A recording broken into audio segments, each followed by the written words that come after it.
Hello everyone and welcome back to our PYQ analysis series.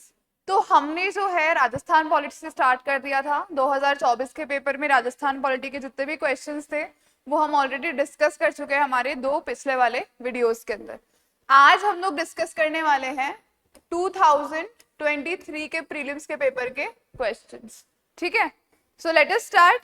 आज का हमारा पहला क्वेश्चन देखें।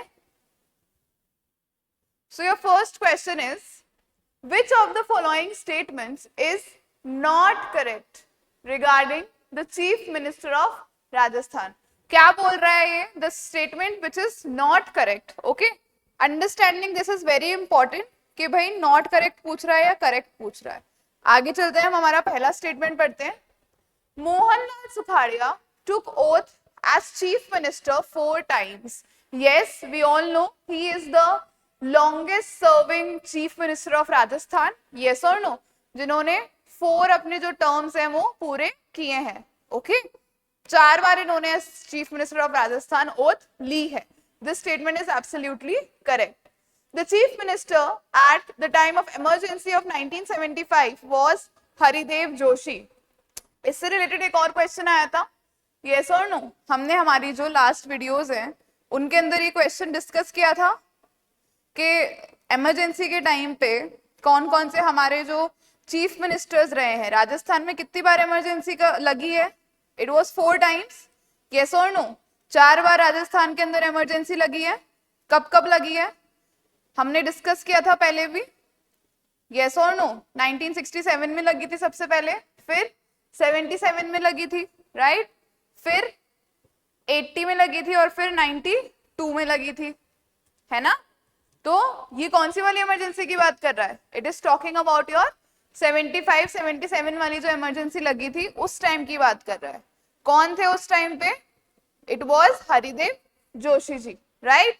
हमने डिस्कस किया था उस क्वेश्चन में भी। So this statement is absolutely what? It is absolutely correct.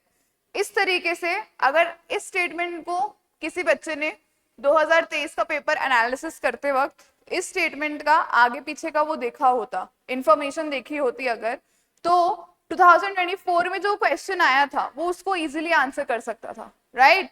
अगर उसने देखा होता इमरजेंसी से रिलेटेड क्वेश्चन आया राजस्थान में, कब कब लगी है उसको पता होता, या कब कब उसके अंदर जो चीफ मिनिस्टर कौन थे उसको पता होता, तो वो उस क्वेश्चन को इजीली आंसर कर सकता था। ठीक है, तो ये जो स्टेटमेंट है ये एब्सोल्युटली करेक्ट है। आगे चलते हैं हमारे नेक्स्ट स्टेटमेंट के ऊपर। Barkatullah Khan remained the chief minister for the shortest period. क्या बोल रहा है ये? He remained the chief minister for the shortest period. हम सबको पता है that Barkatullah Khan he died during his tenure as a chief minister only, right? वो 20 टेन्योर के उनका डिमाइस हो गया था, है कि नहीं? तो was he the only person जिनका सबसे shortest period रहा है as the chief minister? बताओ। So there were many other leaders as well जिनका बरकतुल्ला खान से भी क्या रहा है, बहुत ज्यादा कम पीरियड रहा है। ठीक है, क्योंकि उनकी अनटाइमली डेथ हो गई थी, इसलिए वो जुलाई 1971 में उन्होंने as a chief minister of Rajasthan oath ली थी। कब ली थी? जुलाई 1971, राइट। एंड उनका डिमाइस कब हुआ? He died in October, right? 11 October 1973। ठीक है, तो इनका जो पीरियड था वो क्या था? 2 छोटा था लेकिन शॉर्टेस्ट नहीं था। क्यों?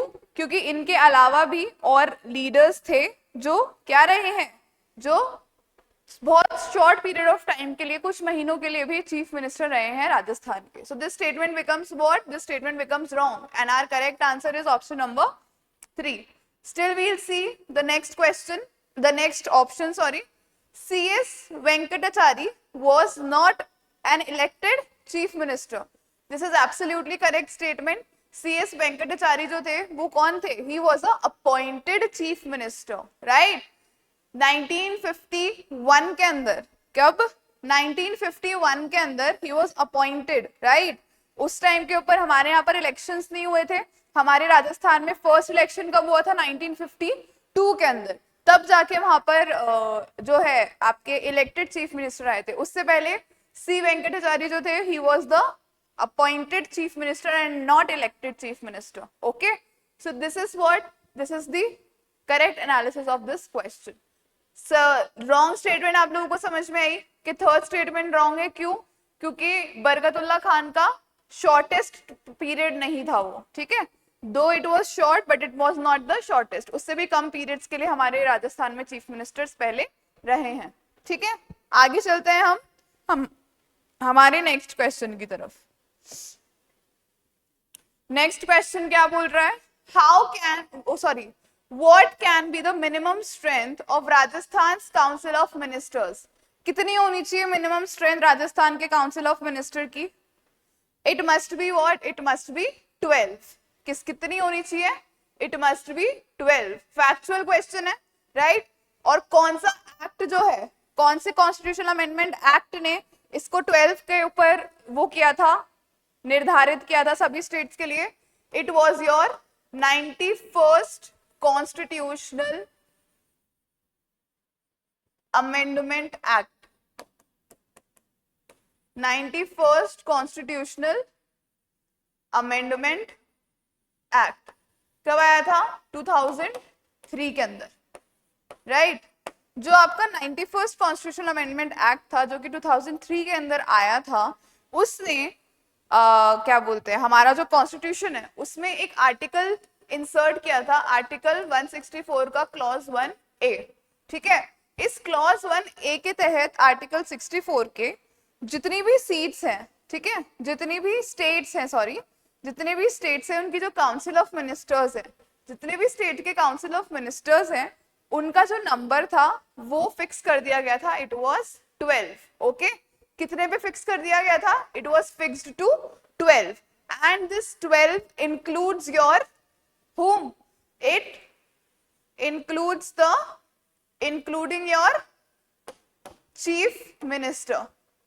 ठीक है, this 12 number was including your chief minister.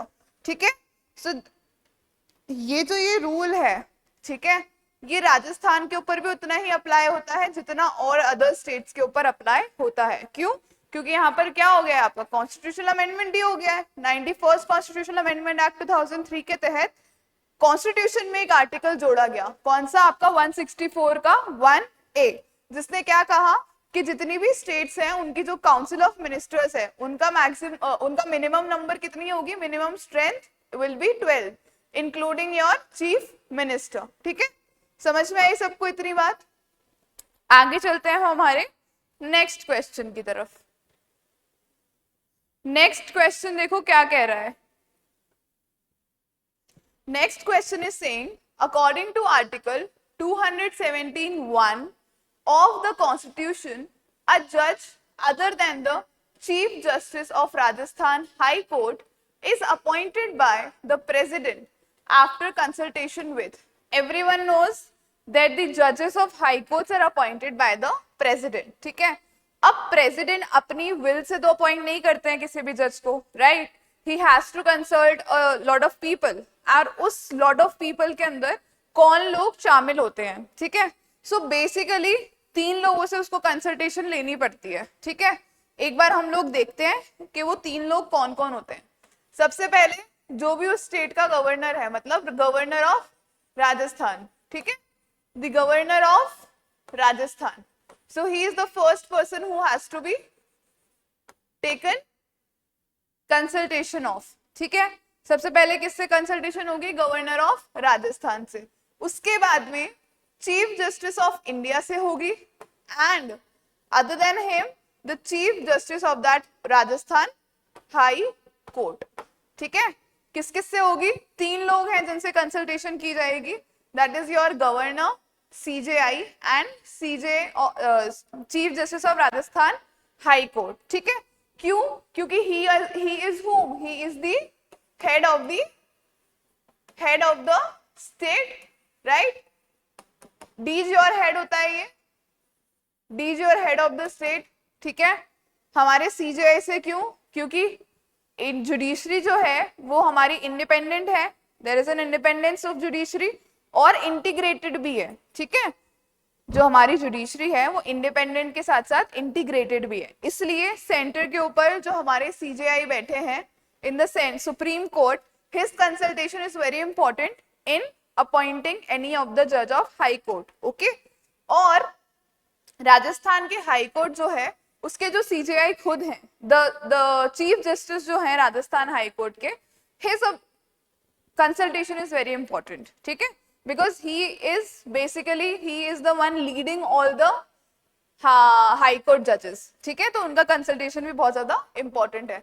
तो हमेशा याद रखो, जब भी आपके हाई कोर्ट के जज की अपॉइंटमेंट की बात आती है तो प्रेसिडेंट अपॉइंट करता है, ठीक है, और प्रेसिडेंट किसकी कंसल्टेशन के ऊपर अपॉइंट करता है? आपके governor of Rajasthan, chief justice of India and chief justice of your Rajasthan high court.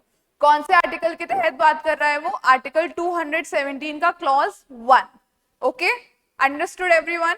आगे चलते हैं, हम एक बार स्टेटमेंट्स पढ़ लेते हैं। Chief justice of Rajasthan high court, चलो ये तो ठीक है। Attorney general of India, is attorney general needed? No, he is not needed. And the governor of Rajasthan, so just because of attorney general this statement becomes wrong. Then governor of Rajasthan, yes. Chief justice of India, yes. Chief justice of Rajasthan high court, yes. So this statement, this particular option is the correct option. Next में देखो, union law and justice minister, no. Governor of Rajasthan है, but this is not the correct option. Then chief justice of India and governor of Rajasthan, only they both? No. All three are needed. So your correct option is option number 2. Okay. I hope this question is clear to everyone. I hope it is clear to everyone. आगे चलते हैं हमारे next question की तरफ। Next question देखते हैं। Next question क्या कह रहा है? Which of the following recommended the post of Raj Pramukh to be abolished in Rajasthan and the arrangement of governor was made instead? पहले आप सब लोगों को पता है राज प्रमुख की पोजीशन होती थी, ठीक है, फिर इनमें से किसी एक बॉडी ने ये रिकमेंडेशन दी कि राज प्रमुख की जो पोजीशन है उसको क्या कर दिया जाए, उसको अबॉलिश कर दिया जाए, और उसकी जगह किसकी पोजीशन ली जाए? इसकी जगह ले जाए आपकी क्या? गवर्नर, ठीक है। सो इसमें से किसने किया था? किसने किया था? State legislative assembly. क्या स्टेट लेजिस्लेटिव असेंबली रेकमेंड करती है? नहीं, रेकमेंडेशन तो कोई कमीशन ही करता है, राइट।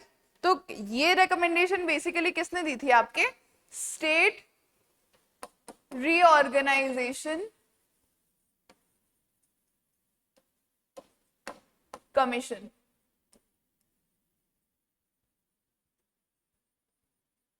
स्टेट रीऑर्गेनाइजेशन कमीशन ने ये पर्टिकुलर रिकमेंडेशन दी थी। कब बना था state reorganisation commission? It was made in 1953। कब एस्टैब्लिश हुआ था ये कमीशन? 1953 के अंदर। और इस कमीशन ने रिकमेंड किया था कि भाई जो पोस्ट ऑफ राज प्रमुख है उसको हम क्या कर दें, अब अबॉलिश कर दें, ठीक है, बिल्कुल खत्म कर दें, और उसकी जगह हम एक नया अरेंजमेंट लेकर आते हैं जो कि होगी द प्लेस ऑफ गवर्नर, ठीक है। आप सबको पता है गवर्नर कौन होता है of the state? He is the डीज और head of the state, right. Rajasthan का जो डीज और हेड है वो हमारा कौन है? ही is the governor of Rajasthan, ठीक है। अब ये जो चेंज लाया गया, ठीक है, जो राज प्रमुख की पोजीशन को अबॉलिश करके और गवर्नर का एक ऑफिस लेकर आया गया, it was done by your 7th constitutional amendment act. कौन से एक्ट से हुआ? आपके 7th कॉन्स्टिट्यूशनल अमेंडमेंट एक्ट। कब आया ये 7th कॉन्स्टिट्यूशनल अमेंडमेंट एक्ट? 1956 के अंदर। कब आया? 1956 के अंदर। सो स्टेट रीऑर्गेनाइजेशन कमीशन की जो रेकमेंडेशन थी उसको इन फंक्शन कब लाया गया? इन 1956 through your 7th constitutional amendment act, ठीक है। और इससे परमानेंटली राज प्रमुख की पोजीशन क्या हो गई? अबॉलिश हो गई, और उस पोजीशन को क्या नाम दे दिया गया? क्या नया अरेंजमेंट लाया गया? It was of the governor. I hope you people have understood what you were trying to say. So over here the correct option will be your State Reorganization Commission, ठीक है। I hope it is clear to you people. आगे चलते हैं हम हमारे next question की तरफ.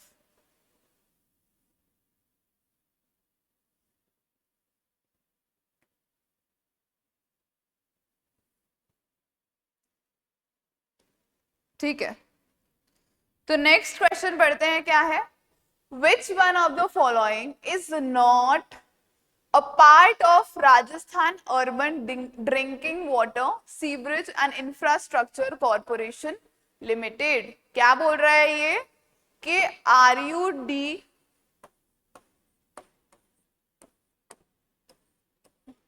इसका पार्ट कौन नहीं है. ठीक है, जो Rajasthan urban drinking water sewerage and infrastructure corporation limited है, उसका इन सब में से कौन पार्ट नहीं है. ठीक है, तो जो भी इंफ्रास्ट्रक्चर से रिलेटेड आपकी ऑर्गेनाइजेशंस होंगी वो तो इसका पार्ट होंगी. यस और नो? क्योंकि राजस्थान में इंफ्रास्ट्रक्चर की हम बात कर रहे हैं.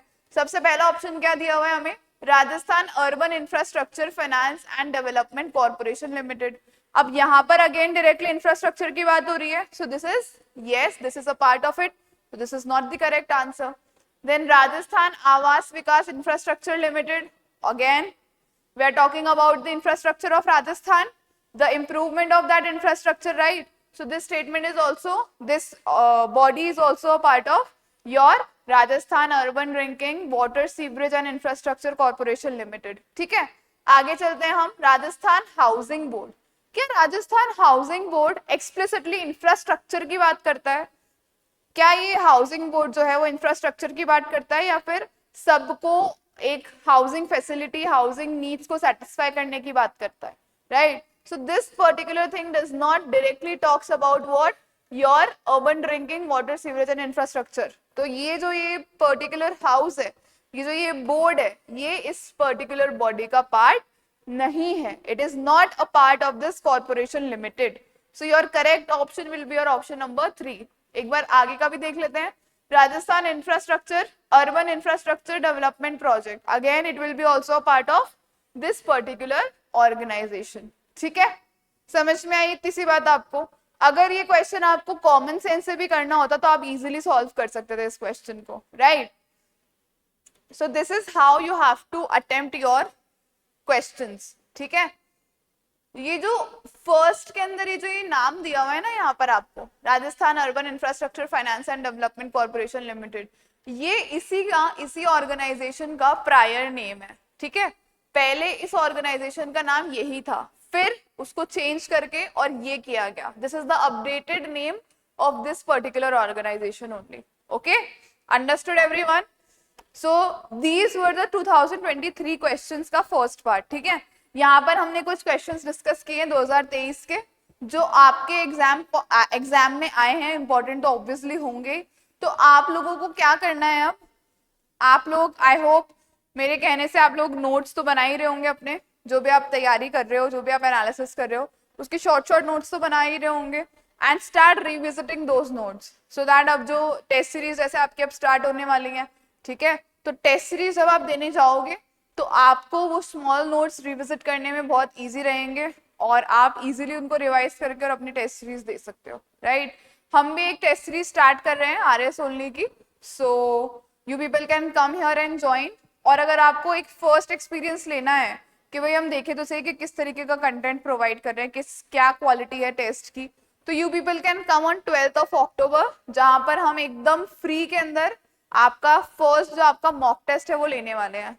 ठीक है, जो 12th October को आपका मॉक टेस्ट होगा वो कंप्लीटली फ्री होगा. आपको बस रजिस्टर करना पड़ेगा. रजिस्ट्रेशन लिंक आपको डिस्क्रिप्शन बॉक्स के अंदर मिल जाएगा. ठीक है, सो डू रजिस्टर. और फर्स्ट आप मॉक टेस्ट एकदम फ्री में दे सकते हो. तो English medium students, Hindi medium students जो भी आना चाहते हैं, they people can come and they people can register. Free mock test देना है 12th of October को. फर्स्ट जो हमारा मॉक टेस्ट होगा वो कंप्लीटली फ्री होगा. उसके अंदर आप जाके नीचे रजिस्टर कर सकते हो. ठीक है, कल मिलते हैं हम नए क्वेश्चंस के साथ में 2023 के जो भी आए हैं अपने एग्जामिनेशन के अंदर. ठीक है, तब तक के लिए study hard, study honestly, all the very best and thank you so much.